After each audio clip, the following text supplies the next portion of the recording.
Welcome back. This is Senate Education on Thursday afternoon, April 8th, roughly 10 minutes before 4 o'clock. And we have our friends from VSAC with us who are going to talk to us, first review what the work that ended up in H315, which was the expedited budget, which was on the floor today. And then talk about work that they would like us to build off of. And I know that they are working with appropriations as well. So with that, Ms. Cargill, Mr. Giles, great to have you here. The floor is yours. Great, thank you very much. And I wonder, Jeannie, would it be possible for us to ask you to drive our slides? If not, I can do it.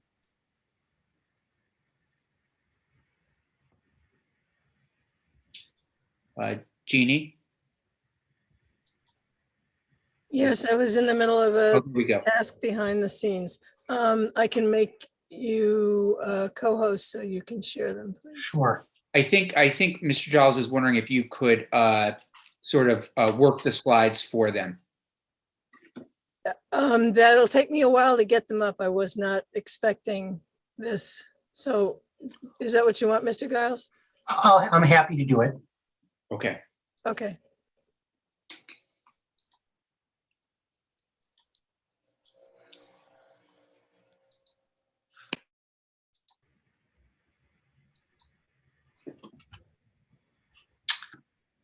Great. Well, can everyone see the slides? I can't tell in this mode. Perfect. Perfect. So once again, I'd like to kind of start out by thanking you all for allowing us the opportunity to come back and provide some additional information about our budget request. And I thought, particularly given the conversations that you all have been participating in today, that I would do some very, very brief table setting, and then we'll go right into the request that we've made. In particular, there's an initiative that we are particularly excited about that we were able to provide you a little bit of information about when we came in to testify more broadly about our programs and services last time. And in the end of the day, because you've been such great partners with us in the appropriations process, obviously, insofar as you feel able to, we would love to have your support, kind of for these initiatives.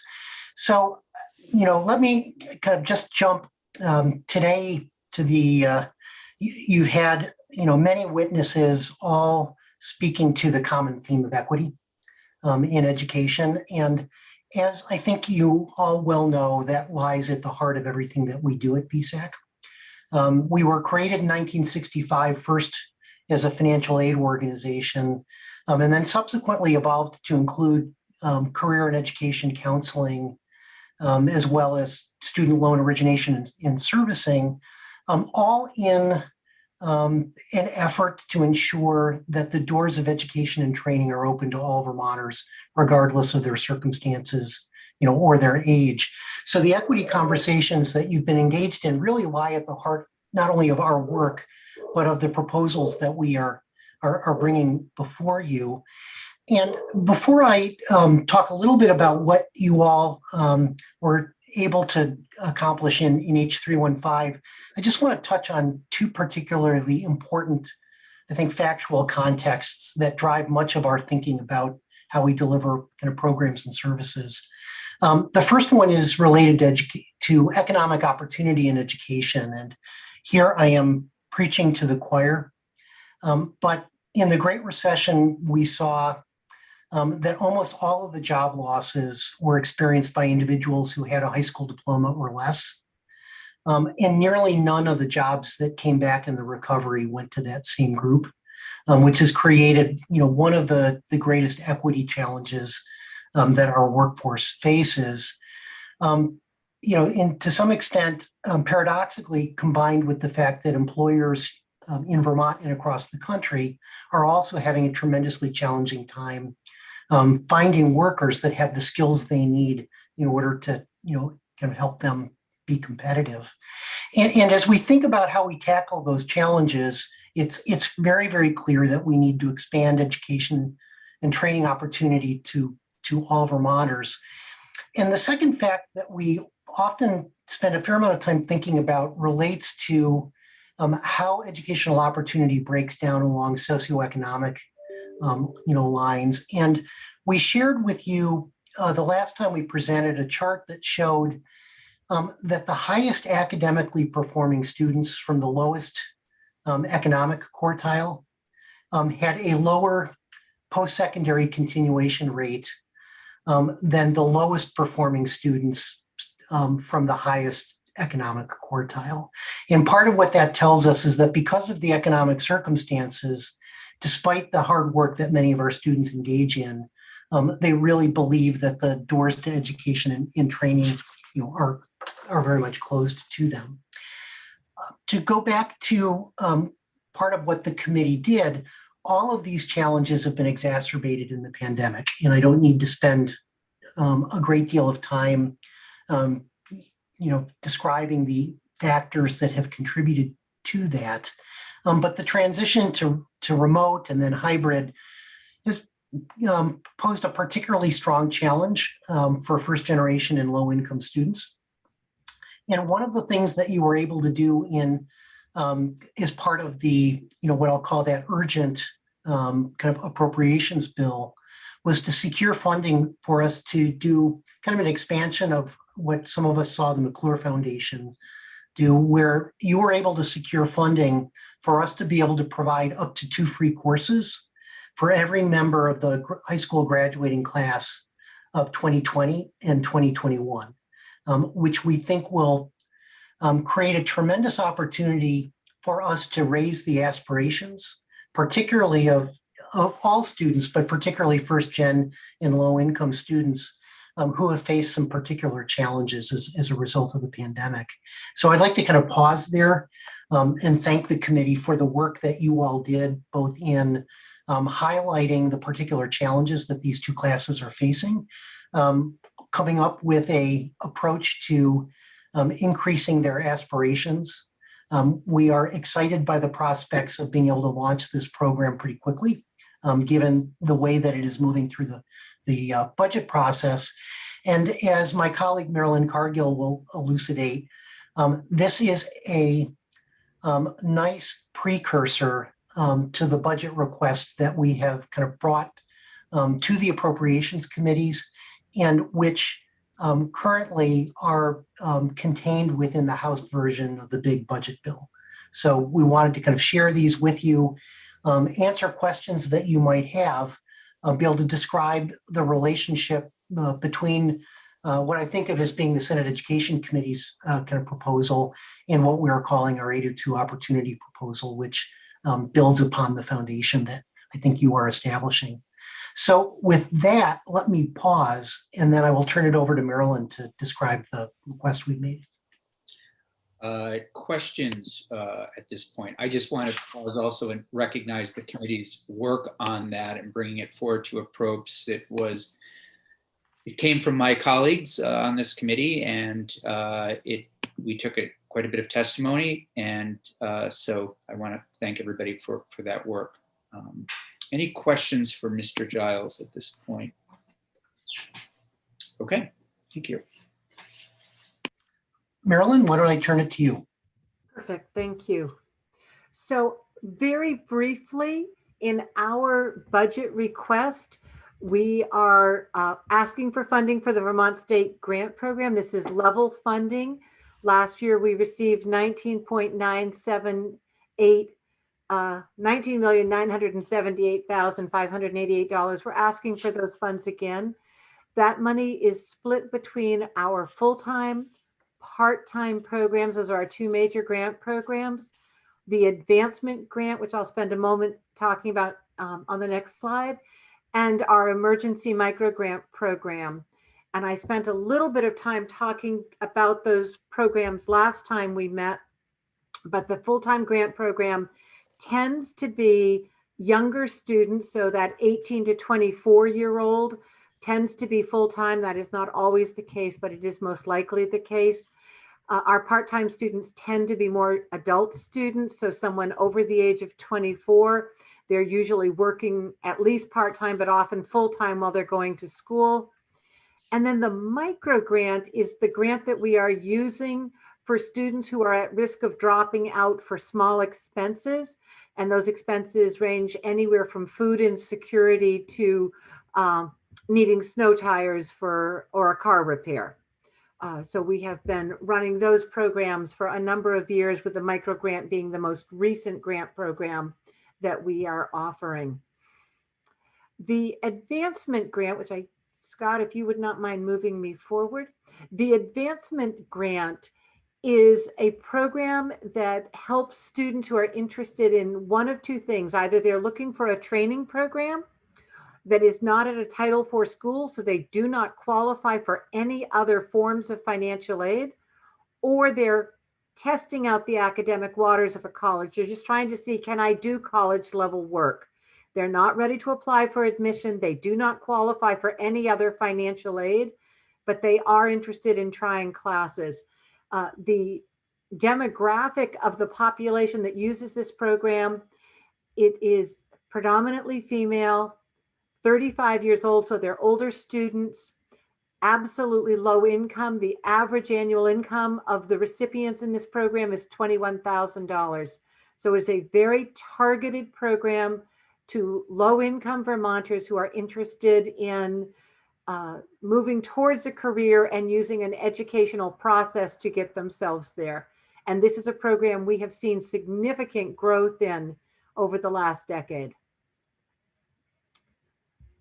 Scott, if you would move me forward.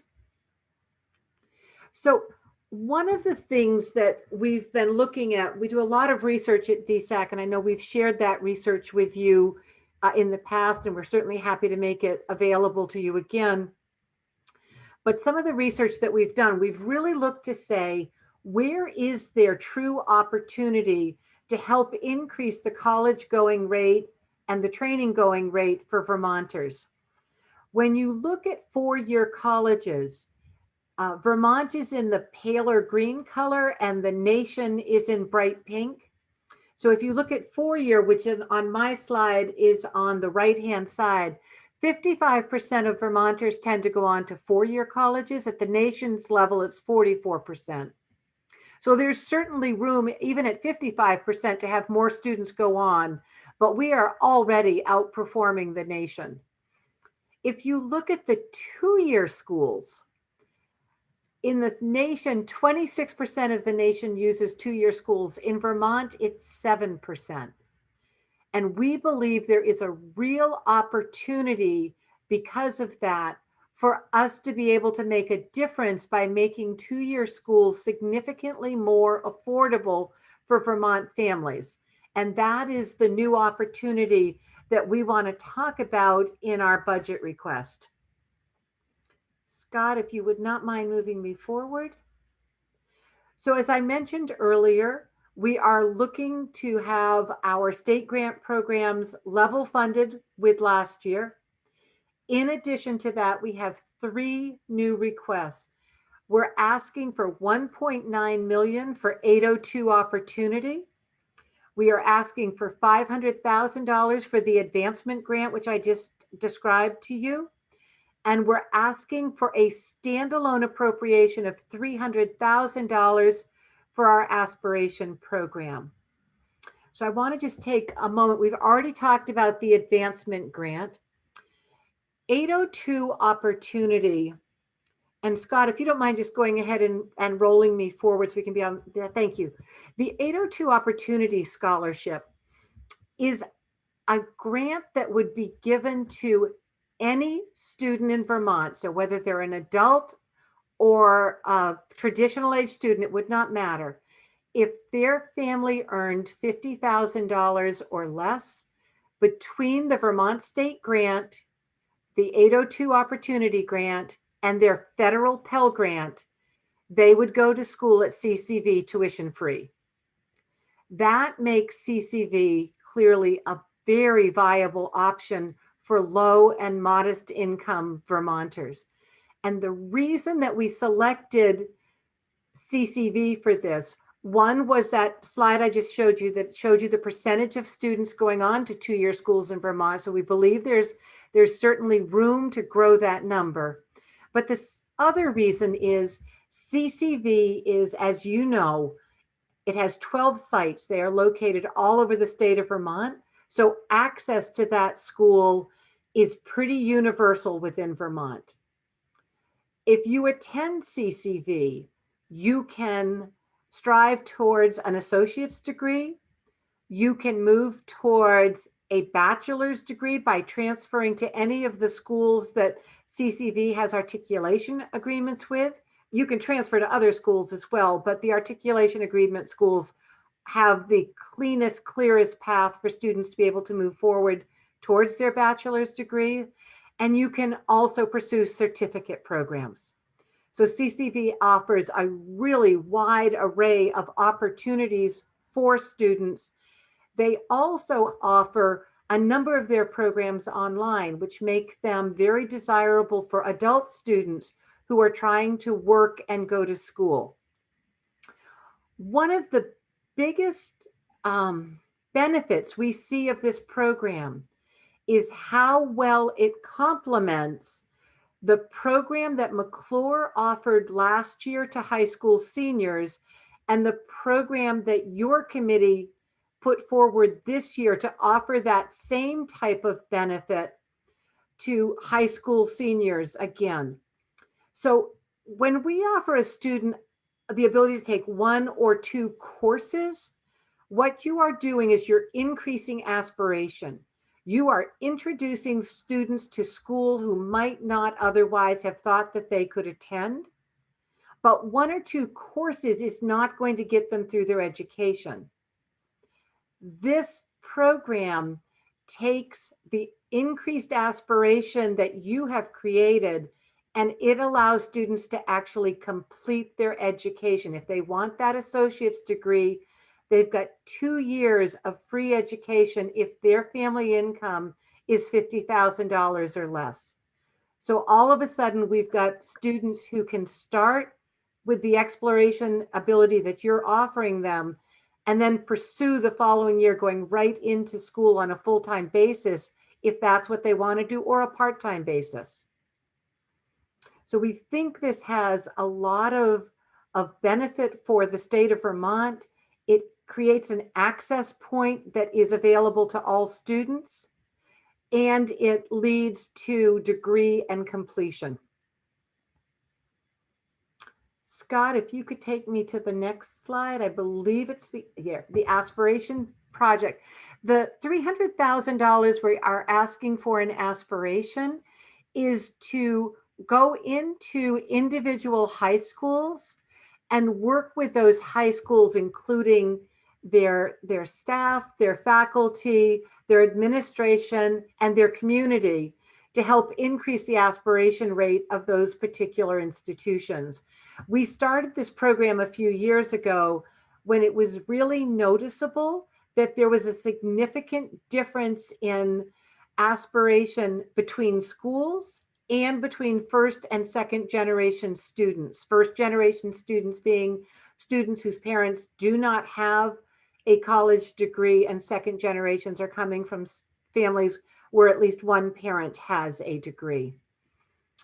We use this program to help train and provide resources to schools that they can use after we are gone to continue to increase the aspiration rates of students. And those aspiration rates might be for college. They could absolutely be for training programs. They even could be that student really knows that what they want to do is pursue a military career and they know how to do it. We want to make sure that students know what the career path for them is going to be. How do they get to the goal that they aspire to? Scott, did you want to add anything on the aspiration projects?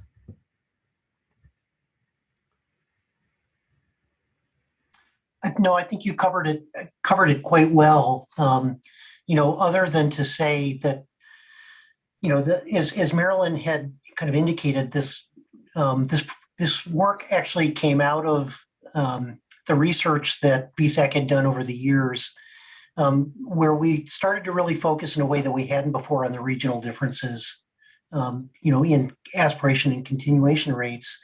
and started to learn from some of the schools where, we were surprised that the gap was particularly narrow or we hadn't expected it. We were able to learn from some of the things that those schools were doing, and then go into schools that had an interest in trying to change the post-secondary education and training culture within the school, and sit down and design programs that were specific to the needs of that particular educational community. And so each one of these projects is different. The goal of them, as Marilyn indicated, is for us to go in for a defined short period of time, provide professional development and design, and then leave them with tools that allow them to continue to sustain this work on their own, and then allowing us to partner with a new set of schools. So our goal would be, over the course of the next several years, to really be able to partner with those schools, both that are interested in doing this work and where the equity gaps are the most significant. The one other part of our budget request, which really is in support of what AOE is doing, is that VSAC administers the dual enrollment stipend for the state of Vermont. So this is the money that allows a low-income student to have access to books and travel expenses if they are taking a dual enrollment course while they're enrolled in high school. And that money actually goes currently to AOE, but VSAC administers the program, and we would request that that be level funded as at last year's level. So I think that was our entire request, and both Scott and I would be happy to answer questions if you have them. Terrific. Senator Perchlik. Yeah, and maybe this was in prior testimony data, but of the 22 million, how much goes to grants? 100%. Well, that's a little bit of an exaggeration, because right now you have given us permission to use 200,000 of those dollars to run the Aspiration Project. And what we're asking for is a $300,000 standalone appropriation for Aspiration, so we don't have to carve it out of grants. But aside from that carve out, all of the money goes to grants. We do have the authority to use up to 7% of the funding for administration, but so far we have not needed to do that, although as our loan portfolios pay down and we are no longer in the federal loan programs, that will change over time. Right. Okay. And on, I had a question on one of your graphs. We couldn't see the bottom of it. It said here's the schools that did it, but we couldn't see that. But I don't know if that matters. I think I had another question, which Senator Campion brought up at the very beginning before he testified, to remind us in 315 we did do that. The inclusion, the continuation of the McClure grant. What was the dollar amount for that? The dollar amount for that is 2.8 million. You also, yeah, so it was 2.8 million. And who's running that? Are we going to go through you? I can't remember who's administrating. Yes, it is currently set up that VSAC would administer that. It's a little different, as Scott said, from the McClure Foundation. McClure did one course at CCV, and your bill would give up to 2 courses at any one of the Vermont state colleges. Right. One last question. Did you give any thought to allowing other institutions to participate in your 802 Opportunities Program if they were to charge the same as CCV, which is the way I understood the early college program works, but that you could go anywhere, but they have to charge the CCV rate. You know what I mean? Does that question make sense? Yeah, Scott, do you want to start with that one? Sure, I'm happy to. That's a great question, and we thought about it, but decided that based on the data that we were looking at, we wanted to start off with what I'll call a demonstration project. Affordability is one of the biggest challenges that students face. And just to be perfectly candid, we've come in with proposals, before to try and deal with affordability issues more broadly, and not gotten the traction that we were looking for. We think of this as a demonstration project that allows us to be able to demonstrate in a material way the benefit of increasing access for this particular group. If we get the results that we are hoping for, we would be more than happy to come back and seek money for broader participation. So do you think if you were to do that, it would take more money just because there would be more people doing it? We would expect that would be the case. Okay, thanks. Senator Hooker. Thank you. Thank you. Ms. Cargill, could you just explain to me the Vermont Advancement Grant again? I know that you mentioned that you might be able to kind of piggyback grants on top of one another for a student to get a full tuition. But in the Vermont Advancement Grant, can you just comment on what that is basically? And of the, is it 1,550 grants that you gave out last year? What did that look like? And do you have data showing that too helps people move through the system? So there's two things you can do with an advancement grant. So first of all, that program started again right here in the legislature in the mid 80s. When it originally started, it was called the Vermont Unemployment Grant. And it was actually started by Senator May because of the unemployment in Springfield. So he created that scholarship with the support of the legislature, and you had to actually be able to prove you were on unemployment at the time to receive the grant. Within 1 year, the legislature expanded that to both unemployed and underemployed students. So you can use the advancement grant for two different things. You can take a training program at a non-Title IV institution if that is what you are looking for. So that looks like a CDL license at one of our schools where you're learning to be a truck driver, or we have students who take it for bartending classes because that's what they would like to do for a career. We have students who use it to become real estate agents. So just about any type of training program that you can think of that has a charge for it, students can apply for these funds. In addition to that, you can also use it to take courses at a Title IV school, a college or university, through their continuing ed program. So you're not going to apply for admission. You just want to take one or two courses. And usually, quite frankly, they're proving to themselves that they can actually be successful on a college campus.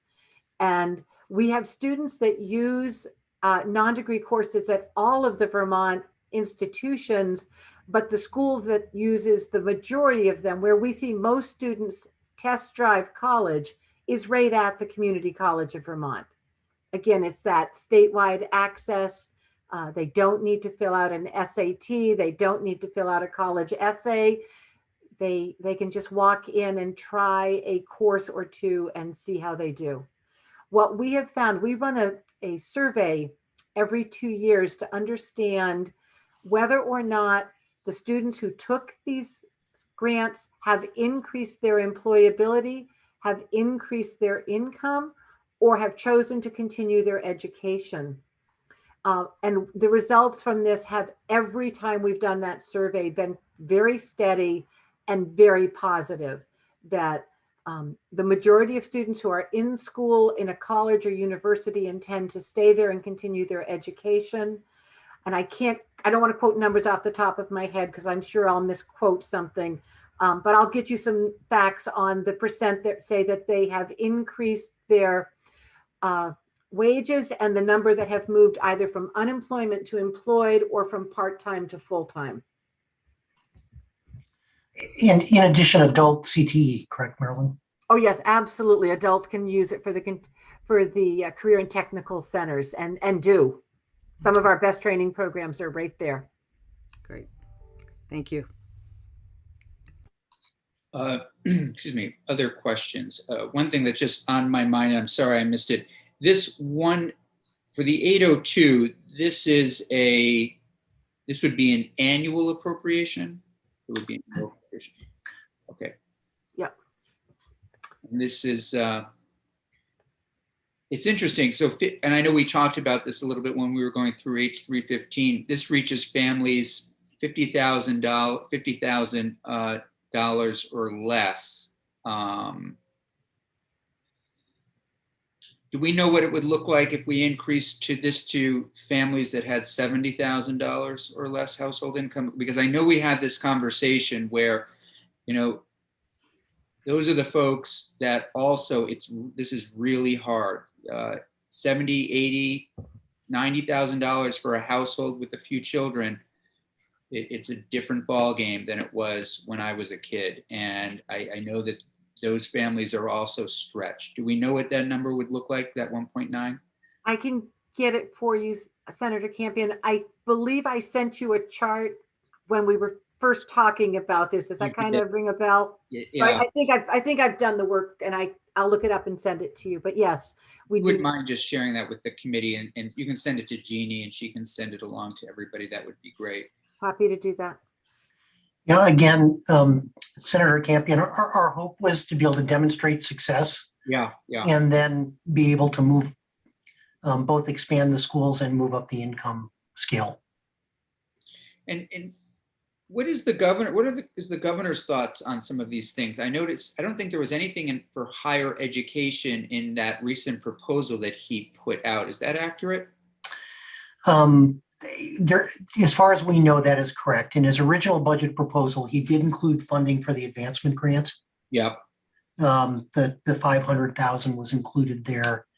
And they indicated to us that they were interested in the 802. in 802, but we're balancing their other priorities. Our understanding is that the House bill will contains funding for all three of the things that we've requested, and actually has explored the possibility of using a reserve structure to kind of pre-fund 802 opportunity for multiple years. Could 802 for the next 3 years, could extra funds, could some federal dollars be used? And could that, I was thinking, I know you're all at the table and working on this, but I don't want higher ed, certainly don't want pre-K through 12 to miss out, certainly don't want higher ed to miss out on advocating for these dollars, particularly for our middle and low income Vermonters. We think there's a real opportunity here, and would welcome your support in helping to make our case to your colleagues on appropriations. Senator Perchlik. On the 50,000 family, it doesn't matter about family size, and that's my understanding. So correct me if I'm wrong there. And is that just to make it simpler, just so it's real easy? Right. So what we were thinking, Senator, is that to make this as easy as possible for families to understand, if you can say to someone, if your income is $50,000 or less, you can go to CCV free. That's a pretty simple message, both for us to deliver, but more importantly, for families to understand.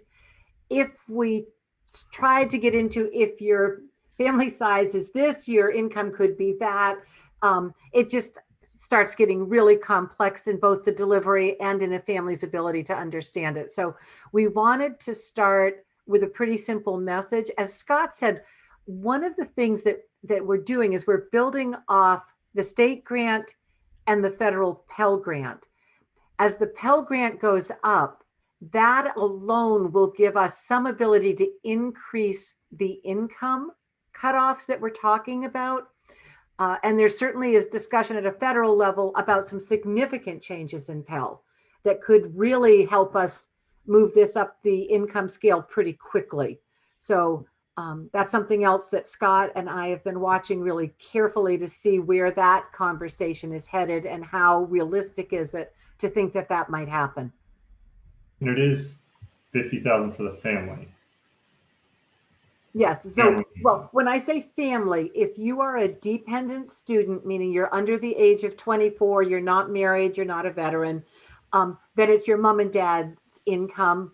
If you are a self-supporting student, it could be your income only. And if you're married, it could be you and your spouse.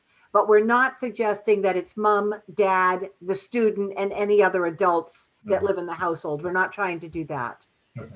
Thanks. And Senator Hooker. thank you. And is your expectation that once a student is granted this free tuition, it'll carry through for their 2 years at the college? And are there regulations or restrictions, sort of guidelines that they have to meet in order to hold on to the tuition? The only thing they would need to do is to continue to make satisfactory academic progress. So the first year, they would go to school tuition free the first semester and the second semester. If they did not pass any of their classes and the school said they do not qualify for federal aid, they're no longer making satisfactory academic progress, that would eliminate them from this program. But it's going to be really broad things like that. We're not looking at their grades. We're not, other than the fact that they don't make satisfactory progress. We're not looking at their family size. We're not looking at whether they're full-time or part-time. We're not looking right now whether they take a semester off. They don't have to be continuously enrolled. Okay. And the other reason, if I can just add something that we're really, I think, excited about this as an opportunity, goes back to emphasizing something that Marilyn said at the beginning about articulation agreements, that we see this as the program that you all helped create raises aspirations. This program creates opportunity for them to move towards degree.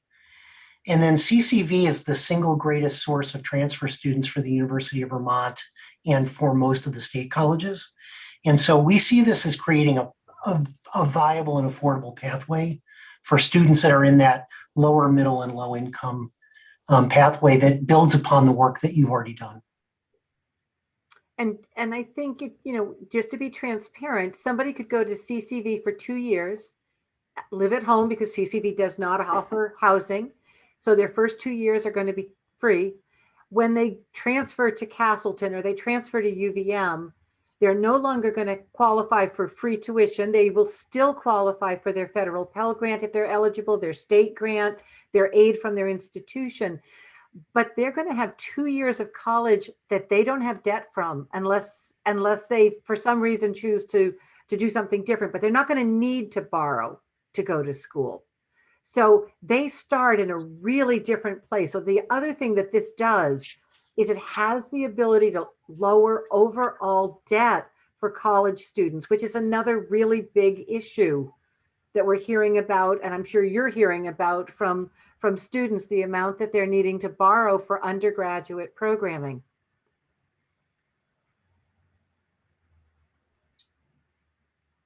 Yeah. Anything else from committee? So we'll have this. We'll have a discussion about this early next week, and Senator Kitchell and I have been in contact about other requests, and we'll likely do some kind of either formal letter or respond to each of these individually in some way. So this is very helpful. Great. Well, thank you. Thank you very much for the opportunity to come back and present to you. Thank you. Have a good afternoon. Thank you. Bye. Hey, Jeannie, if you wouldn't mind taking us offline for a moment.